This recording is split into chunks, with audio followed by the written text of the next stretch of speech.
Time turned into a thick, viscous goo after that. James had very little memory of what happened after the fire. Or maybe that wasn't quite right. It was more accurate to say that his memory wasn't very detailed, only consisting of vague cliff notes of the sequence of events that had taken place. Fire, door, Avezalon. Ashes, shot, Nia, Miat. Pain, blood, bright lights, people. So many people. Then tight spaces. Someone tried to talk to him. He didn't remember a word they said. The next thing he remembered in any real detail after that night was that he somehow found himself sitting at the side of an enormous bed, both of his hands clasped around that of another. As he blinked, he realized that his eyes and face were soaking wet. Reflexively, he tried to lift his arm to his face to wipe it off, only for a sudden tug on his arm and a loud sound of something pulling taut, while thin metal pressed into his wrist to inform him that, apparently, he was cuffed to the bed's frame. Although he wasn't really surprised, like a part of him had already known. He didn't bother looking down at the chain, simply using his other arm to wipe his eyes with its sleeve, before going right back to staring down at the body laying in front of him. Nia's eyes were closed. Her face had a slightly ashen colour, and her cheeks were sunken in, giving her a haggard look, as if she hadn't eaten in months. A tube was strapped into her mouth with small plastic fastenings. The sound of a nearby machine gently working away in a regular rhythm, there was a perfect fit with Nia's chest slowly rising and sinking, informed James that she wasn't breathing on her own. His hand's grip on hers tightened for a moment, as imagery flashed before his inner eye. He didn't remember her exact injury even now. All he knew was that there was so much blood. Using his non-cuffed hand, he slowly reached out to her face, placing his hand's palm on her cheek in a gentle caress. Almost immediately, his earlier drying became a vain effort, as the tears started flowing in torrents again. What the hell am I going to do? An indeterminate amount of time that just felt like one huge blob to him later, people suddenly entered the room. James glanced up at the door as he heard the footsteps coming in, although he was slightly surprised by what he saw. Not by the group of armed Quavery staring him down with their bright blue eyes. The cuffs around his wrist had already given away that he would have to deal with those at some point. No, what surprised him far more was who was in the lead of the incoming group. Or, well, it was more accurate to say that she was the person walking ahead of the others. Just like with James, the cuffs around her hands indicated that she wasn't exactly here just because she wanted to. However, despite a dreary expression on her face, Tuya's eyes very briefly lit up in quite honest-looking surprise when they met with James's, as he glanced down at her. At first, he thought she was surprised to find him in this room. However, that didn't really make any sense if he thought about it for more than a second. More likely, she was surprised that he was actually acknowledging her existence. After their eyes had met, she sped up her steps a tiny bit, despite the chains around her hands. This, in turn, caused James to also try to move to meet her out of instinct alone, although once again his movement was firmly halted by a taut chain. Tuya's sudden acceleration seemed to have surprised her core world guards, which meant they had to hurry after her with a moment delay, as she already reached the edge of the bed. "James!" she exclaimed, and her dark eyes couldn't quite decide what emotion they wanted to get across for a good couple of seconds, shifting between sadness, worry, excitement, and anger on a dime. Although ultimately they settled back on their previous dreariness, once she had also managed to climb up onto the oversized bed with minimal effort on her part. A wet gleam indicated that she was also coming close to tears, as she looked down at her unconscious girlfriend, though she managed to fight it down much more successfully than James could. As James observed her, a flicker of logical awareness in the very back of his mind couldn't help but notice that he was actually able to see her eyes at that point. She wasn't wearing a breath filter. He wondered if that was by choice. Tearing her eyes away from Nia with clear effort involved in the process, Tuya looked back at him. Deep rings had formed under her eyes, indicating that she hadn't been sleeping much, and James suspected that he himself didn't look any better. He also noticed that her roots had started to grow out, as a dark shadow down at the base of her green hair.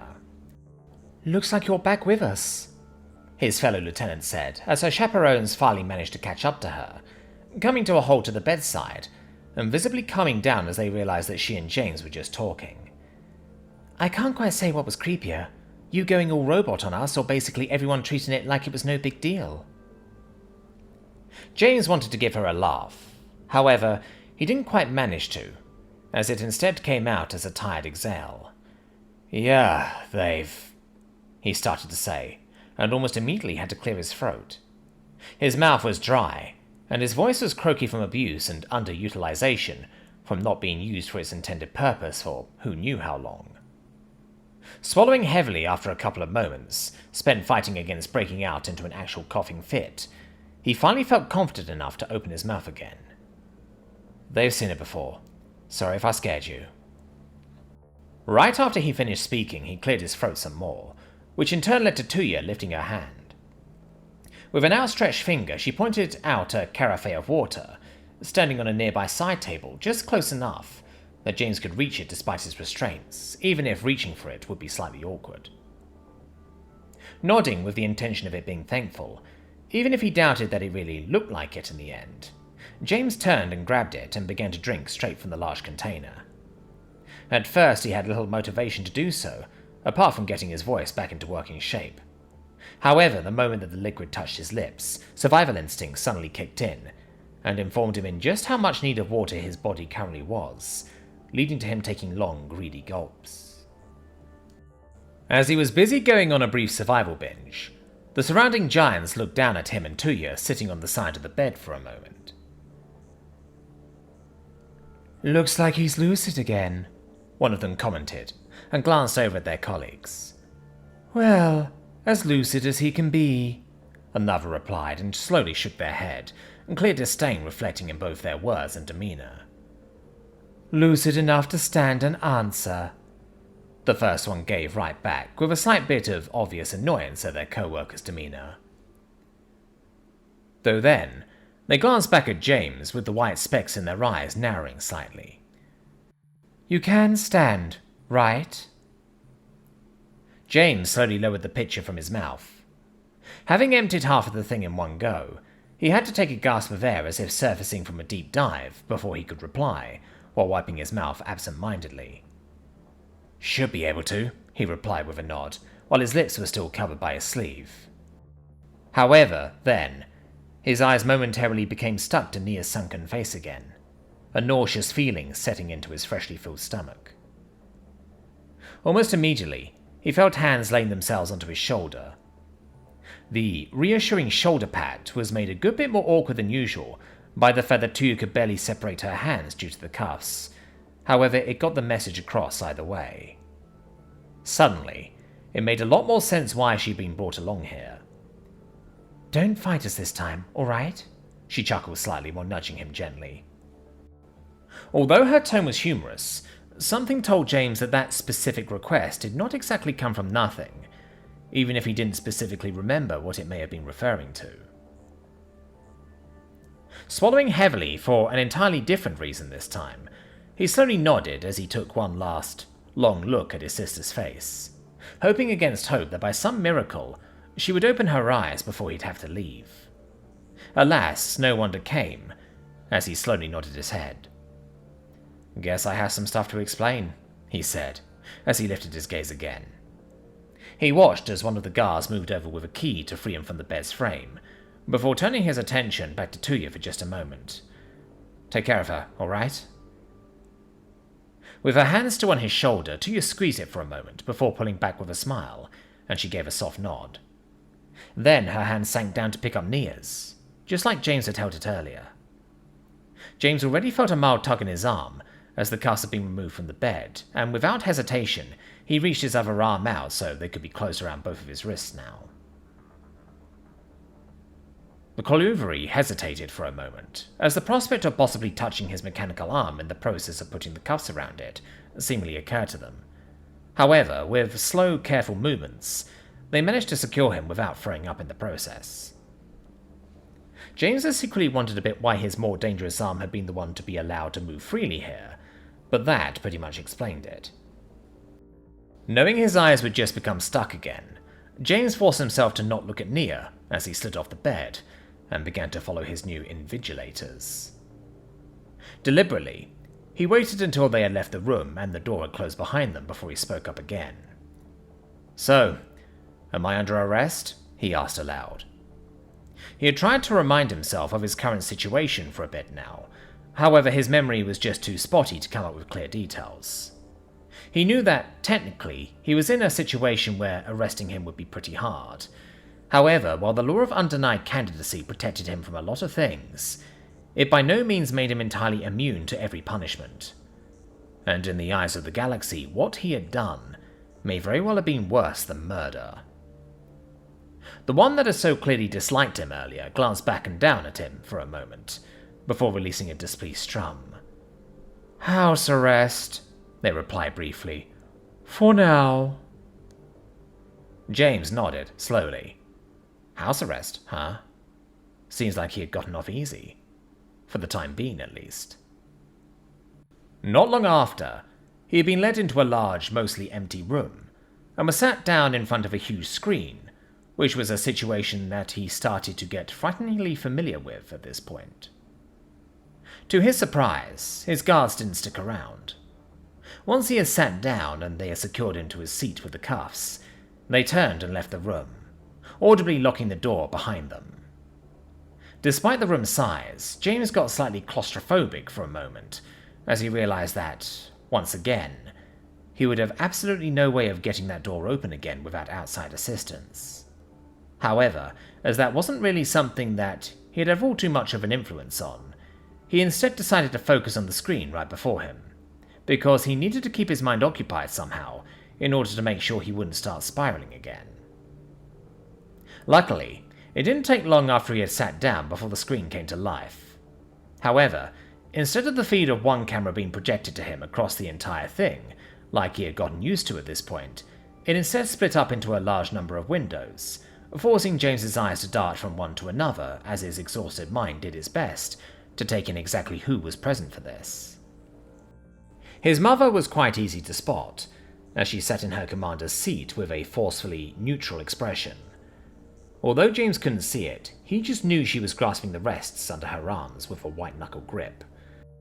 So was Representative Kumar, who was accompanied by his respective mind and soul colleagues from the Trio Kakumina today. However, the rest of the people present were less familiar to James. He saw the large, mask-like face of the local governor that he had met during his arrival on the planet. There were a few other dignitaries that he knew on similarly vague terms, like some other world leaders from Earth who he was far less familiar with than the ones he was directly involved with due to his heritage. Another vaguely familiar face was the UHSDF's Fleet Admiral, an older guy with stern eyes and heavily greyed short hair that used to be blonde once and a quite wrinkly face, whom James remembered meeting during a couple of fancy get-togethers back in his youth, when he was still taken along to such things. He also knew some of the other present admirals from the same occasions, but only the older ones. The rest were faces he had never consciously seen before, although he could only assume that the rather sturdy-looking Paracene and the uncommonly sleek Tenastrocyte on his screen would also have to be some important people, even if his brain currently couldn't attach any names or titles to them. He was sure it would come back to him. Then, his eyes opened slightly wider as a new window popped up and forced the others to rearrange a bit, as it was put into its proper place by the software after arriving a bit late to the party. Running a hand through his short, obviously only recently cut hair, Zishidi's glass-green eyes stared into the camera while he shifted his lips with a stern expression. The feline sat slightly leaned back in a large, heavily padded seat that offered a lot of support to his arms and back, a luxury that had likely become necessary after surviving being somewhat caught in the explosion of a falling ship. But even then, all things considered, he looked like he had recovered rather well from the illegal attack. If he was entirely honest, James didn't know if he should find the man's presence calming or disturbing, given the situation. However, he didn't have much time to ponder that, because apparently, Zishidi had been the last person missing from those attending, meaning that there was very little delay before things got started. It was the Fleet Admiral who seemingly had the lead over the current proceedings, at least for the time being. To his shame, James had to admit that his head was still quite fuzzy and so slow to start back up that he completely blanked on the man's name as he opened by greeting all the present dignitaries one after another. James wasn't even going to pretend like he would remember all of the names even a moment later, as he barely managed to pay attention to them as they were said. He just has so many other things on his mind. It also didn't help in the slightest that his ears were still ringing as all hell, though obviously he did take notice as the Fleet Admiral himself introduced himself as Dr. Stanislaw Santo, filling in the gap in his memories that shouldn't have been there in the first place. After a long round of lengthy introductions that came with a lot of very specific titles, things finally came around to actually addressing the issue at hand. "First Lieutenant," Fleet Admiral Santos said, while looking firmly into his camera. Instinctively, James sat up a bit straighter. "Could you please state your full name for everyone here?" James nodded and took a deep breath. "James Aldwin," he replied. Santo nodded back at him. "Now, can you please tell me where you are, Lieutenant Aldwin?" He continued the strange questioning. Or, well, it would have been strange if James actually had the energy to question what he was being asked. "I am on the planet Geroliton," James replied, his voice devoid of any distinct tone or inflection. "I think I'm currently in some sort of secured building or facility." There was a moment of silence before Santos spoke up once again. "Lieutenant Aldwin, this is not a legal hearing, meaning what you say here is not under oath. However, everything you do say is being recorded and could possibly be used against you in a legal setting. Do you understand that?" he explained slowly, and the wrinkles on his face intensified as he scrunched up his face slightly. "I understand," James replied briefly. "Could you repeat it back to me and then explain what it means in your own words, please?" Santo quickly followed up. James swallowed and complied, repeating the Fleet Admiral's words before adding, "It means whatever I say here will be exempt from hearsay clauses in a possible legal trial, and is allowed to be used as evidence against me without objection." The Fleet Admiral nodded again, and his face relaxed a little bit. "He seems lucid and reasonable to me," he stated categorically, and James noticed that his eyes shifted a bit, presumably now looking at a different window showing another person on his screen. In his periphery, James then noticed Admiral Krieger nodding, with a slightly darkening expression. Then Santo's eyes quite obviously shifted back onto him, as the old man said, "Lieutenant Aldwin, I have a couple of questions for you that I have collected from the other people present. I will be the only one asking you questions, and you only have to answer questions coming from me. Do you understand? Everyone else is simply here to observe." "I understand," James confirmed for him. Santo took a deep breath before putting on the barest hint of a smile. "For now, Lieutenant, would you please explain the events that you believe led to us calling you here?" he then suggested. And James complied. Did he ever comply? To the best of his ability, he began to recount everything that he remembered, after the moment when Coco had stopped them on the street, after suspecting a possible ambush. During most of it, the other people in the call remained perfectly quiet, listening to him listing off event after event with stern faces, but without interruption. Though that changed quite a bit when he finally reached the point they were presumably all waiting for. The moment he ordered a Veslon to crack through the hotel's defenses and open the doors. "So you did it," the quivery governor let out in exasperation, while Zishadi mumbled something under his breath.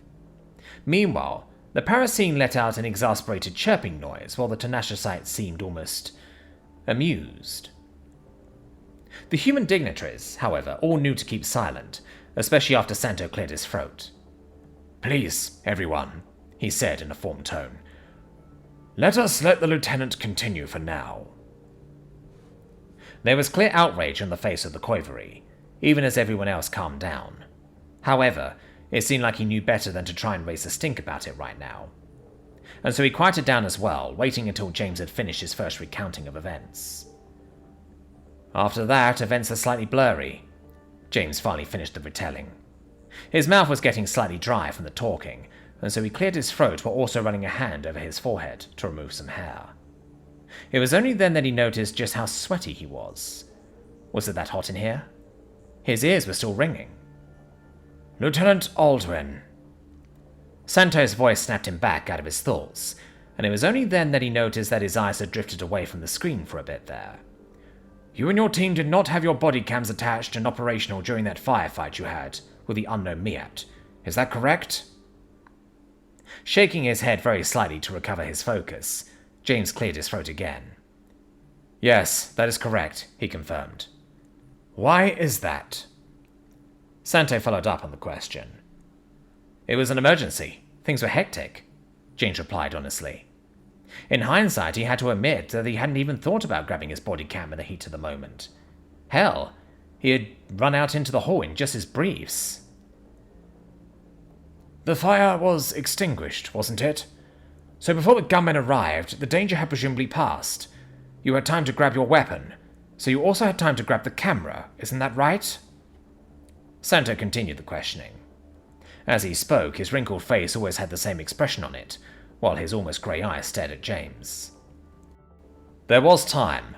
However, we were in a rush to go aid Moore, who was in very bad shape. We didn't think to grab them," James confirmed, biting his own lips after he was done speaking because he simply didn't have a better excuse for it. "But you did grab your weapons?" The next question came. "Yes, sir." "Why?" "Veselon had confirmed tampering with the systems. We expected we may have to defend ourselves." "But you didn't grab the body cams as well, despite that?" "No, sir." "Why?" The questioning continued like that for a good while, always repeating over the same beats with slightly rephrased wording and angles. James suspected that the Fleet Admiral either wanted to catch him in a lie, or he wanted to make very sure that that was actually the story James wanted to go with.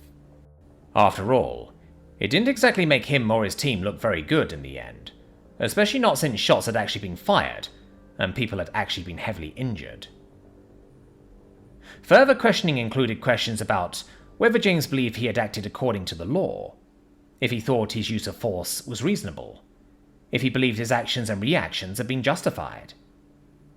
And although he was far from proud of what had happened, he could honestly reply to each of those questions with a yes. Anger or no anger, those people were dangerous. They had shot at them. They had injured Nia. They had presumably set the building on fire. Every bit of force he had used against them was more than justified and proportional, down to the last bullet. Of course, that possibly would have changed had he not been stopped from taking his actual last shots. But he had, and so that was that. He may have regretted his behaviour.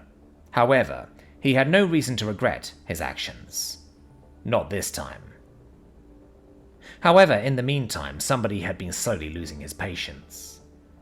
"Why are we still bothering about the cameras?" the Qoivri governor brought out in an outraged strum, his flexible arms unfurling into an almost threatening gesture for a moment. "The realized. Ask him about the realized already. Has it really infested our systems?" His outbreak was met with deafening silence from all other participants, with his own voice soon joining into it, as he noticed just how quiet things had become. Nobody was saying a word. Nobody so much as sniffed. There was just a myriad of eyes staring out of the screen in perfect silence. The silence lasted for about 20 seconds, during which the Qoivri became more visibly anxious by the moment, as he seemingly just waited for the consequences of his actions. However, ultimately, Santo simply spoke up again without directly acknowledging the governor's outburst. "Lieutenant, did the realized known as Veselon breach into Gwilitin's computer systems?" he asked in a serious tone, and the last remaining hint of a smile disappeared from his face. "Yes," James replied, "after I asked her to do it, but I do not believe any part of her remains in the system." "Do you realize what that means?" Santo followed up on the question. "Yes," James repeated, although this time he decided to not keep his answer brief. But Veselon wasn't the only one who acted out of line. She did not maliciously breach the systems. In fact, she didn't even want to do it at all. I basically ordered her to. And although she technically doesn't have to heed my commands, I put incredible pressure onto her, as one of her only confidants in the galaxy, and she caved to it. It was my fault and I will take full responsibility. Please do not let this reflect negatively on her. She was only trying to preserve our lives." So you are saying you are entirely responsible for the realized actions? Santo asked further, lifting his eyebrows ever so slightly, which caused the already heavy wrinkles on his forehead to intensify.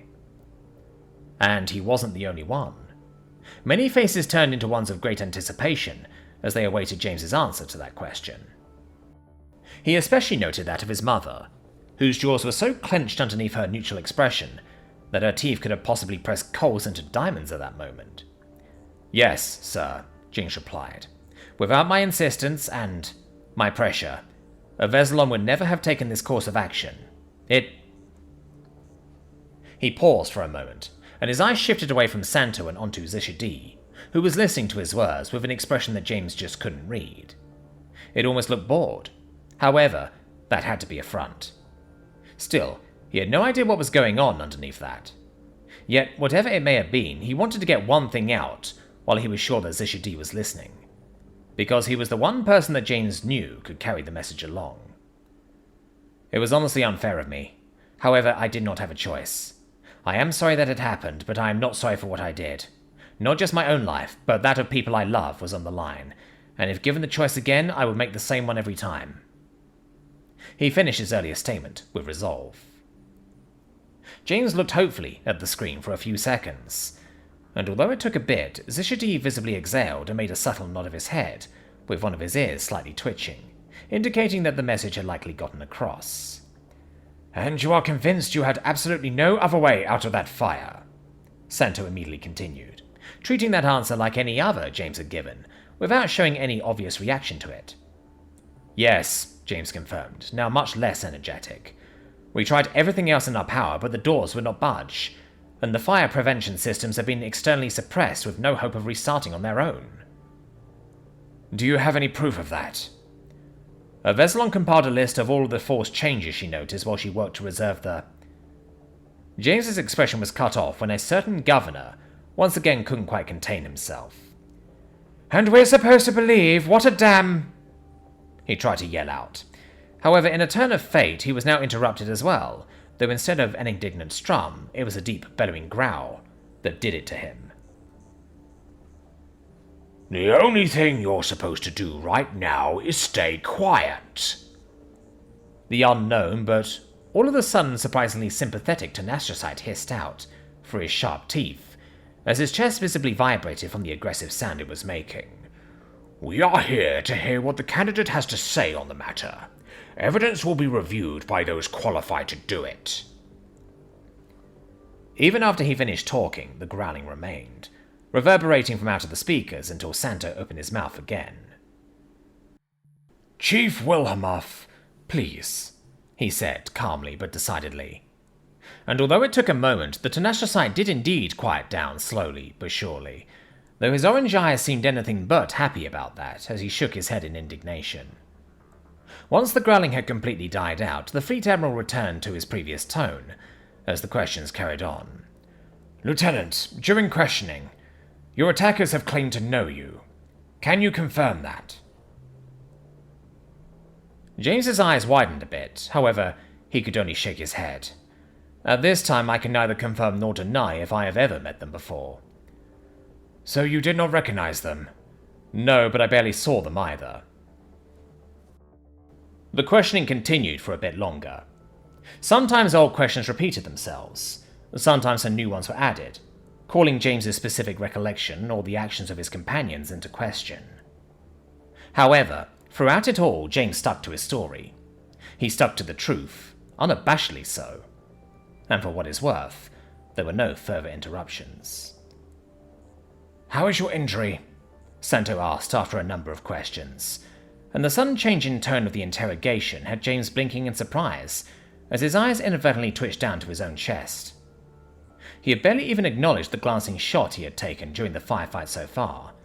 In fact, he didn't really feel it. Not worth mentioning, he therefore replied.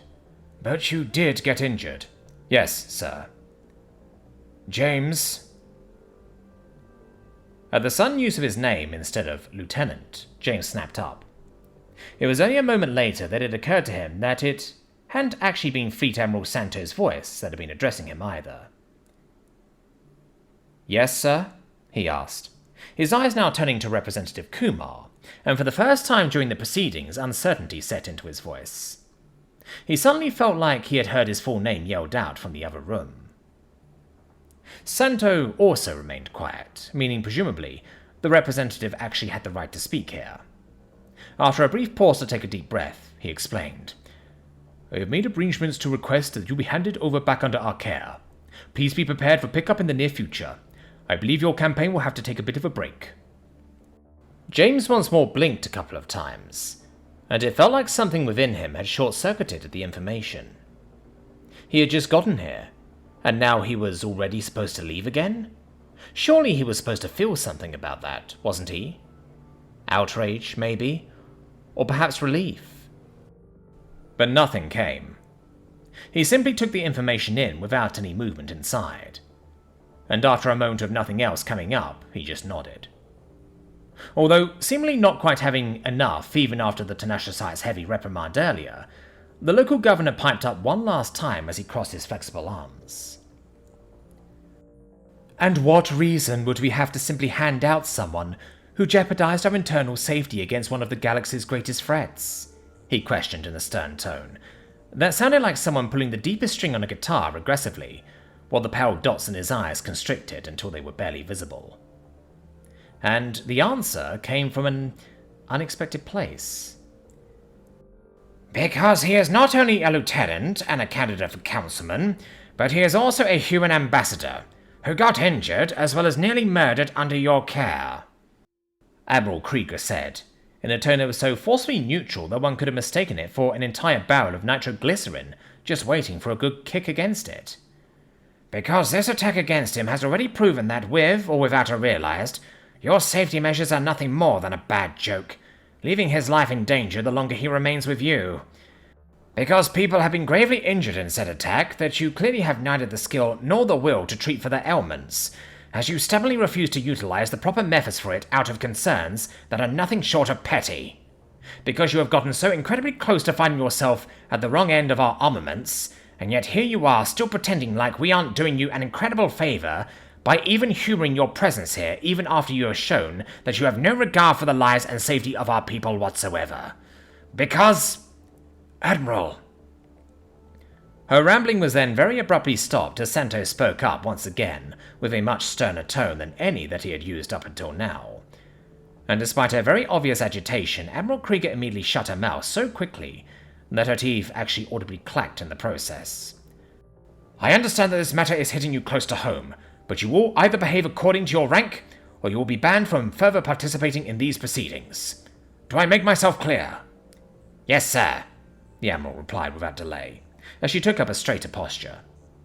However, as James's gaze stuck to his mother for a moment, he could see that the look in her piercing hazel eyes at that moment would have likely still killed lesser beings on the spot. And her words had certainly not missed their mark, because after a moment of stubborn resistance at her first words, the governor had slowly but surely sunken more and more into himself at the sudden berating. And seeing the Admiral's eyes now seemingly seal the deal on not trying to speak up again for him. Making use of the opportunity that the brief window of silence following right after provided, someone else also injected himself into the conversation. "I will also make arrangements for the prisoners to be handed over to us," Tshirt informed everyone in a generally relaxed tone. "I find it prudent to have them dealt with by people who know how to handle them professionally."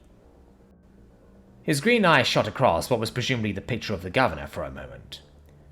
"You think Quafren will play along with that?" James heard his own voice say, without his brain even really having any say on the matter. Tshirt smirked back at him, exposing one of his fangs. "He won't have a choice," the leader of Dunamir's second largest Commodore assured James. James nodded at the rather ominous announcement, as Santo suddenly proclaimed, "I believe that is all for now. Everyone please disconnect your calls. I do not want to see anyone sticking around." At that behest, one after another, the windows on the screen disappeared. Many of the people James had nothing to do with outside of this meeting were the first to go. The Coivre also made sure to get out of there as quickly as he could. The Tenaciousite and Parasine followed soon after. Then, Zishidi gave James one last nod before disconnecting as well.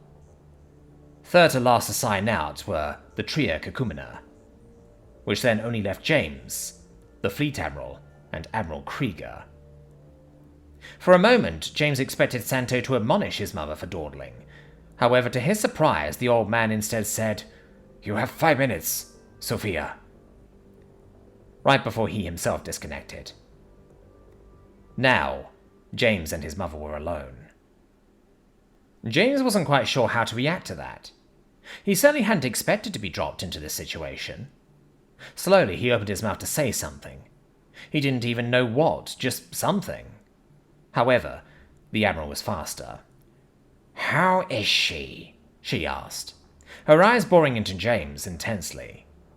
It seems like she wasn't about to waste a second of those 5 minutes. James swallowed heavily and looked down. "I think she'll live," he said. After a moment more, filled with intense staring, the Admiral nodded. Then she moved to speak again, but this time James was quicker. "You don't have to say anything. I've already said it all to myself," he informed her. He really wasn't in the mood for one of their usual back and forths. He had messed up. He knew that already. "Trust me, if I could, I would take her place in that bed in a heartbeat." The Admiral released a long breath through her nose. "I know that, James," she assured him. Her voice wasn't soft, exactly. However, it did miss some of its usual edge for that one sentence. Although then it immediately returned again when she added, "But you better watch her like a goddamn dragon's hoard now." James could only nod. "Nobody's going to touch her," he said, and his fist tightened around the armrest of the chair he sat on so firmly that it began to groan under the pressure. "I'll rip anyone apart who tries." "You better," the Admiral warned him. But then she released a long exhale. "James," she said, that slightly softer voice from before returning. "Ma'am," James replied. "You messed up," she told him what he already knew. Then she paused a moment, and then she added, "But I think what you did there was important. You took charge of the situation, and you saved lives. No one can deny that. And although I know you will hate to hear it, I am proud of you. Also for stopping when you did. You could have messed up much worse." She sat up in her seat slightly, and her intense stare got an almost triumphant glimmer to it. "We will squeeze those cats for every last drop of intel they have, and then we will rip those rotten bastards out by their root. You may have held back on them, but because of that, you will get the revenge you actually deserve." James released a long breath through his teeth as a pit formed in his stomach.